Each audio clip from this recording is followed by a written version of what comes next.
martial world. My name is Michelle Manu and you're watching the Masters Hall of Fame World News. Today we're joined by Grand Cane Master Mark Shuey. Grand Cane Master Mark began his martial training in 1970. Some of his teachers have been Chuck Norris, Harold Gross, Dennis Itchakawa, and Neil Citron. He has earned numerous master certificates by several organizations. Mark is the head of cane instruction as the Nevada State Director for the International Combat Hapkido Federation. He is the co-founder of Cane Masters and currently the sole owner.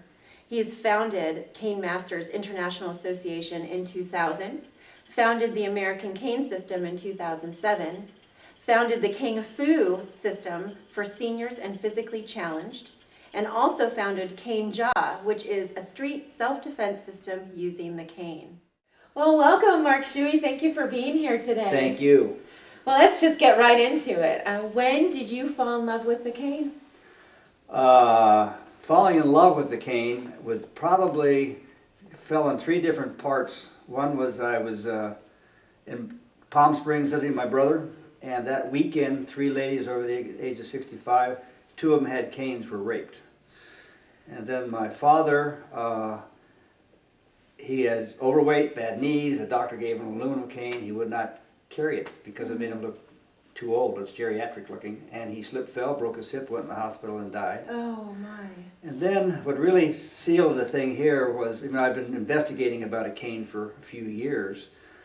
And I was in the backyard making a cane about 11:30 at night. And this light came over me. I don't know if it was a light in my brain or what I was on, but it told me that I should be teaching the cane, and I really fell in love with it. Because at that time I was a general contractor with 91 employees. Wow. But that's when my true love came when I noticed that I need to teach the cane to people. People don't know what the cane is. Oh, what it can do. Oh, yes. It's amazing. So we were talking a little bit before the show about your favorite woods. I would like to add that into your interview. So you said hickory. Why? Hickory is the strongest and most dense that I can bend, that can be bent. I just use American woods now. Everything I do is American. My favorite wood is hickory. You've got three different flavors of hickory. Hickory itself is a white cane. Like this is hickory with heart. It's got some heartwood in it. Beautiful. And then you have pure heart. And it's a good, strong, dense cane. And we've been testing them all. And I probably sold close to 500,000 canes by now. I've only had 13 come back cracked or broken. That's wonderful. Yeah, they're a good, strong wood. So what made you start making your own canes? I love working with wood, being a general contractor and the martial arts, and canes were just kind of ordinary. They just have a little round thing here and they're cut, and I started playing with canes and started making them a little nastier, more used for self-defense. Functional. And I wanted to make it so people were proud to carry a cane, because most people don't want to carry the aluminum thing. Like I said, it's too geriatric. So I want to make a nice, good-looking wood cane so people will start carrying them. So what are some characteristics that only a Mark Shuey cane and Cane Masters would have? Besides my love? Well, they're all heavy duty. They're at least an inch. So I do have some that are still 7/8, but an inch to an inch and an eighth in diameter. So they're real heavy duty. The crook is wider, so it'll go around someone's neck. Depending, like I make the ones for training a little bit wider, so you go around the neck, you won't hurt and stuff. The street canes are a little bit narrower, so you put it around the neck. They don't want it around there. Right. And I do a lot of carving on the shafts and stuff. Depending on how good you get with the cane is what I put in it. And I also have a section where you can design your own cane, and I'll put on the cane what you want. How wonderful. Yeah. Well, I was wondering if we could get a close-up of the cane that Mark has brought with him today. Would you go over some of the notches that you have and also this new dragon? Oh, yeah, this is brand new. I took in a student teaching the cane, and through talking with him, he was a master carver. And I said, I'd like to get some dragon canes and some eagle canes that heads on them here. And he does a fantastic job. In fact, I'm coming out with the Dragon series for the last 4 dragons that are left, which would be Bruce Lee was the head dragon. Sure. Obviously, I can't get his signature anymore, but Cynthia Rothrock and Don the Dragon Wilson and Ron Van Cleef's known as the Black Dragon, and then Eric Lee loves the dragon, so he's going to be one of the 4 people that we have a collector's series of canes. Actually, I saw Eric Lee just the other night, Wednesday night, at the Martial Arts Kids cast screening, and he had this gigantic gold embroidered dragon on the back of his denim jacket. Yes. So you're right, he does love the dragon. He loves the dragons. Yeah. I forgot. I wanted to get a close-up of also what you have here. Okay, yeah, I have This a laser engraver, like this one here has I love the eagle, I love the bears, and this one says Grandmaster Mark Shuey 2014 is a brand new design, so I do that, and I also have a tiger and a dragon on here. But I have a laser, I can put anything you want on a cane. So some people put their own school logos or whatever they want. And that's wonderful. It just makes the cane more personal. Do you get asked to autograph some of the canes that you make? All the time. All the time. All the time. I have some collectors that they just say, send me a cane and autograph it. They don't care about the cost or anything. That's wonderful. It's getting out there, finally. Well, also, I want to talk a little bit about not just the working cane, but also your collector's designs that you're coming up with. Well, the collector's design, I'm starting with the dragon. I do make event canes. I like about 20 or 30 of them, and it has a certificate of authenticity that has the person that's throwing the event, and then myself, and we number the cane 1 through whatever it is, so you have a numbered cane. I'm trying to make it more so people want to carry it. A lot of guys will order a cane and it's so nice to put it on a wall, and they order a different one. It's quite a tool. People don't realize what the cane really is. And people open doors for you. I have people that want to carry my luggage. It's kind of silly. Well, that's nice. I should carry a cane.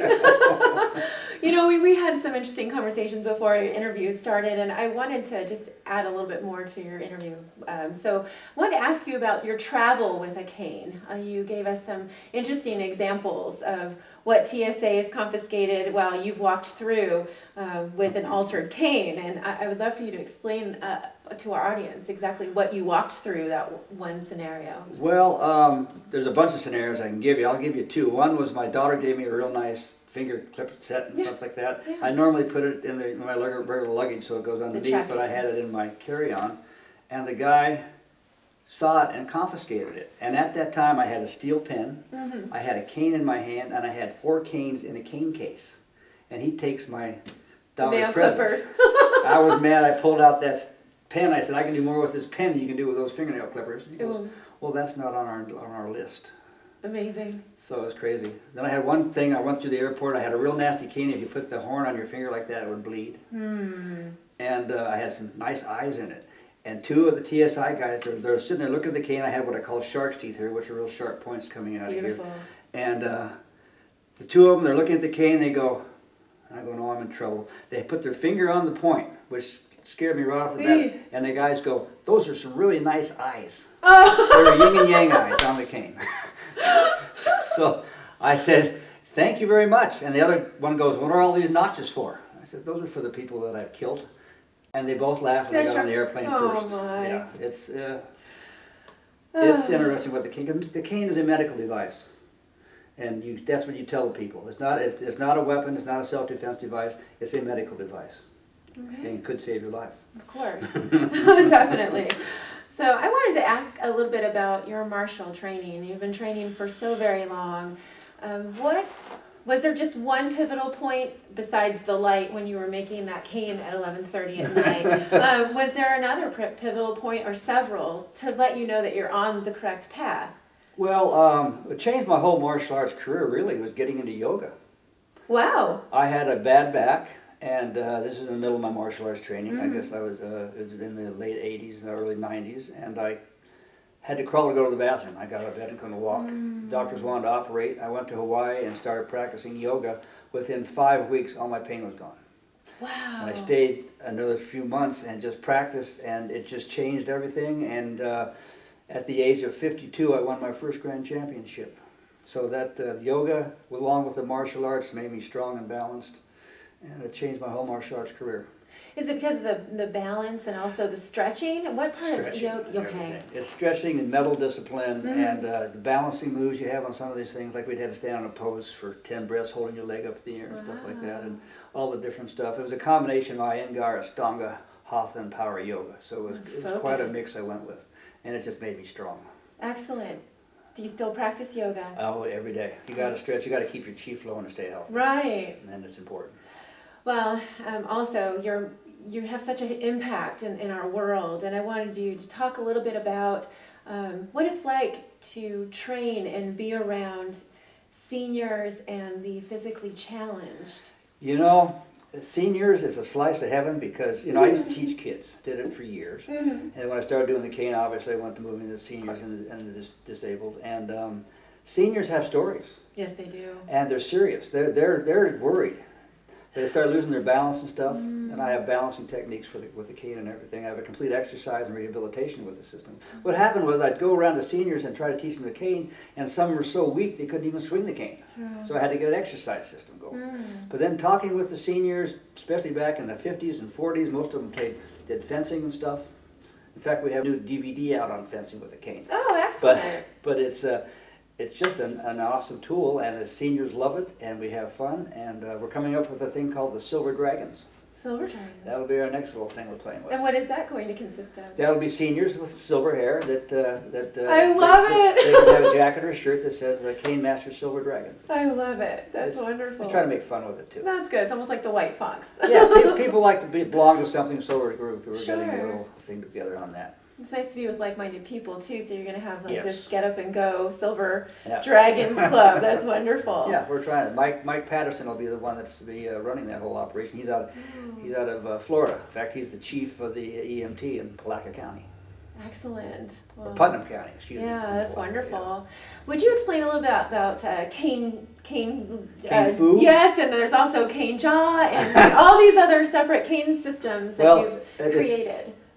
Cane fu is part of the American cane system. The American cane system is the whole system. Okay, And got you it. become a black belt doing that. Cane fu is designed as a beginner, senior citizen, disabled, to get them interested. Sure. In fact, to be a cane fu instructor, you don't have to have a black belt. You have to pass a test. Sure. But what I want to do is get them out there to get these people interested in the cane. Because most people think the cane's a crutch. They don't have the slightest idea what it can do. So they're there to get people excited about the cane. So the cane fu, in fact, who named that I was on the cover of Wall Street Journal and Story, and the main editor came up with that name. And that's what started. Excellent. I love it. It's fun. It was funny because there was an article a couple of years ago where a guy said he just discovered the ancient cane fu just coming back. Well, it's only about it was invented in 209 actually. Wow, amazing. But it's designed for helping seniors and get people interested in the cane. You mentioned earlier about having to have a permit or a license to carry a cane. Would you talk a little bit about that? Well, if you go back in history, if you go back to the 13th century, you had a cane and you bandaged it, twirled it, or played with it around a king, queen, or a czar, you were beheaded. Wow. In the 1600s, in Europe, you had to have a permit, a special permit to carry a cane because they knew what it was. And today, you're a gimp. So I'm trying to turn things around and get back to where it's functional. But the cane's been a weapon for 5,000 years. Yes. And it's just, now it's a crutch. And I hate to, I don't know, I honor you and I admire you because you are truly the only fully cane system out there. At this time, it's crazy, yeah. But I'm the only one that's just on the cane. That's all I deal with. Anything to do with a cane. So we had one of your students and senseis on the show, Tom Foreman. Oh. And little guy. yeah, very small. In personality and also in stature. No, he's amazing and had a lot of wonderful things to say about working with you and the quality of your canes. And I was wondering if you would reciprocate for Tom. What can you say about Tom? Tom is not only a student, he's one of my best friends. He's a sweetheart of a man. So you know Tom, he's 6'5", 275 pounds of muscle. Yeah, no, his arms are as big as my legs. But he's a sweetheart of a man. I met him probably 15 when I first got started, and he fell in love with the cane, and he came up with his own system, which is fine with me because I can't do it all. Yeah, of course. But he's mainly good. He mainly helps wounded warriors and people that have lost limbs, and a whole new mindset for a person when they pick up a cane. Because first they think it's a crutch. And then they find out that it's a hell of a tool. Oh, I feel the power within them is coming through the cane. But yeah, he's designed a thing where he gets donations, and we teach mainly it's been mostly Marines. And right now we're trying to set up things for the Army to get them into the thing too. So to help anybody that has to use a cane, let them know that what it really is. It's not a crutch. Well, you're all over the world teaching your art and recruiting new senseis and starting new systems within your system. Yeah, I'm trying. And taking orders and custom orders. And I was just wondering, what is something universally through your travels and experience, what do you love about the martial arts community? The camaraderie. There's a few things I don't like, but most of it, you go places and people are in the same mindset. They're there to help people. They're to help their loved ones. There's some ego involved, but most of the guys that are accomplished lose that ego. Yes, they do. Yeah, and it's nice. It's Yeah. just good, friendly, take care of your family, take care of yourself community. Help And each I love other it. out. Yes. Yeah. And 99% of them are real nice people. Oh, I love it. wonderful. Good. I'm so glad that I'm a martial artist. Me It's too. just helped, it's changed my life completely. It continues to change others' lives through you.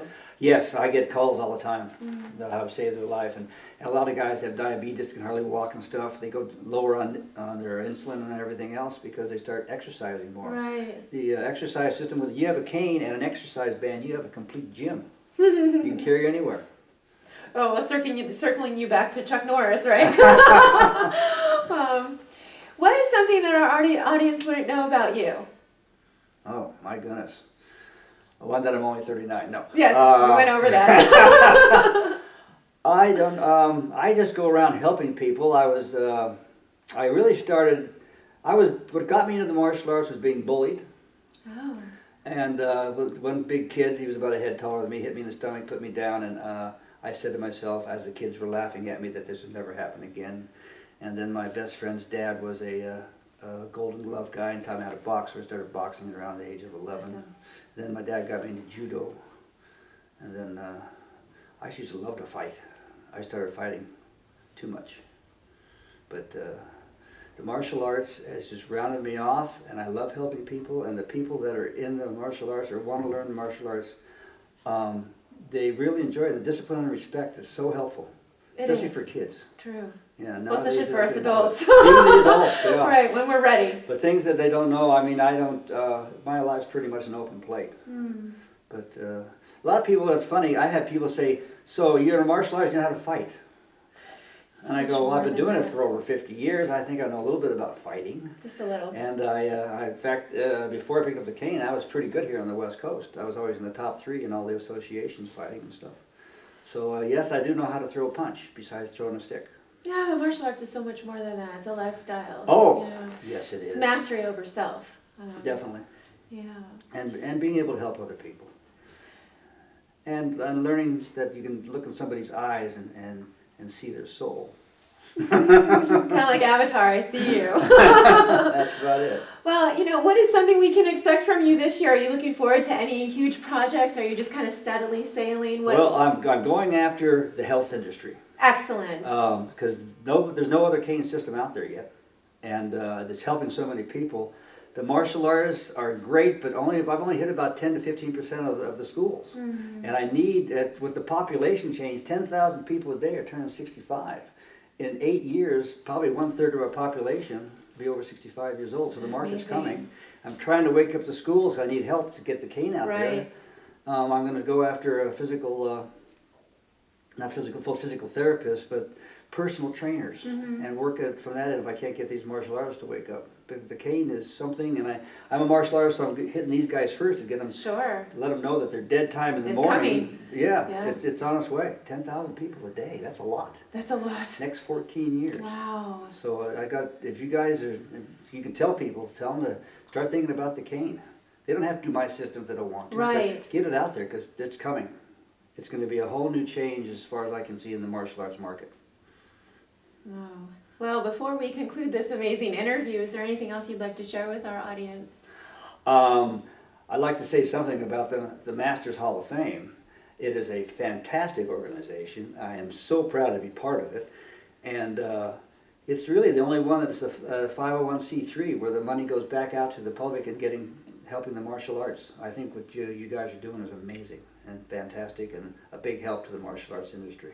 Well, thank you for saying so. We appreciate it. We work hard, and we'd like to give back more to the community, and we appreciate all donations that come in. And we especially enjoy the show, of course, in our annual event. Yeah. But you guys are doing a fabulous work out there. Oh, thank you. It's a real martial arts hall of fame. There's so many of them out there that aren't real. Well, thank you so much for being here. Thank you. My pleasure. Well, thank you for joining us today with Grand Cane Master Mark Shuey. You've been watching the Masters Hall of Fame World News. I'm Michelle Manu, and if you'd like more information on Mark or like to reach Mark directly, you can email at info@canemasters.com, or just go to the website, canemasters.com. And if you'd like to reach us, you can write us at worldnews@mastershalloffame.com. Thank you. We'll see you next time.